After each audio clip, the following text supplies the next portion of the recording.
Tirumala laddu very important. కానీ అన్ని మతాల్లో మనకి ఏంటంటే చర్చ్, దర్గా ఉన్నాయి. అక్కడ అన్ని చోట్ల కూడా ఏంటంటే ప్రసాదాలు ఇవన్నీ చేసుకుంటారు.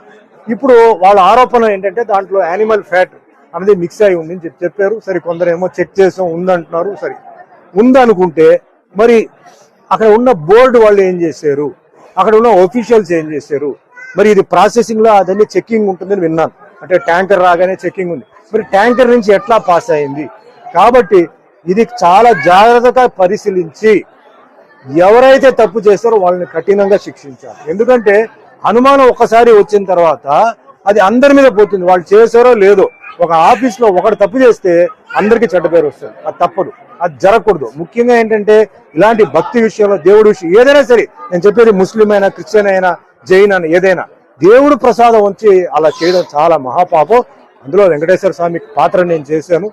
తిరుమలకు ఈరోజు ఏంటంటే భారతదేశం ప్రపంచం నుంచి వస్తున్నారు. లడ్డు అంటే అంత ఒక సెంటిమెంట్. ఆ లడ్డు ఎన్నో ఊరికి కొరియర్లు వెళ్తుంది. ఆ లడ్డు అంటే ఒక అది అంటే తింటేనే ఏదో ఆరోగ్యం బాగాలేకపోతే మాకు ఆ లడ్డు తినేసిన తర్వాత మాకు బాగుంది అంటే అంత సెంటిమెంట్ ఉన్న ఒక లడ్డుని అలా చేసే వాళ్ళని వదలకూడదు. దీనికి నేను చెప్తున్నాను, దీనికి ఎంతైనా సరే అదే మాదిరిగా ఇప్పుడు ఎన్నో బిల్లు పాస్ చేస్తున్నారండి.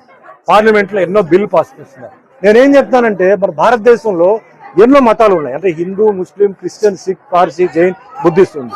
మరి ఈ మతాలని ఈ విధంగా అన్యాయం చేయకుండా కాపాడడానికి ఒక బిల్లు పాస్ చేయండి. ఇలాంటి విషయాలు ఎవరైతే తప్పు చేసాడో వేయండి లోపల 2 సంవత్సరాలకి. అది ఎంతో మంది మనోభావాన్ని అది ఇబ్బంది పెడుతుంది, కష్టపడుతుంది. ఎంతో భక్తితో వాళ్ళు ఆ దేవుడి దగ్గర వచ్చి వాళ్ళు ప్రార్థన చేసి ఒక నమ్మకంతో వాళ్ళు ఆ ప్రసాదం తీసుకున్నప్పుడు ఇలా విన్నారంటే అది ఎంత పెద్ద తప్పండి, పెద్ద నేరం.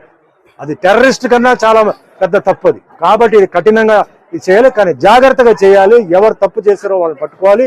దీంతో పాటు ఎవరు దాంట్లో కూడా ఉన్నారో వాళ్ళని కూడా వదలకుండా ఎందుకంటే ఒక టీటీడీ బోర్డు ఉంది, ఆఫీషియల్స్ ఉన్నారు, చెకింగ్ ఇన్స్పెక్టర్ ఉన్నారు. ఇంత ఉన్నప్పుడు ఎలా జరిగింది?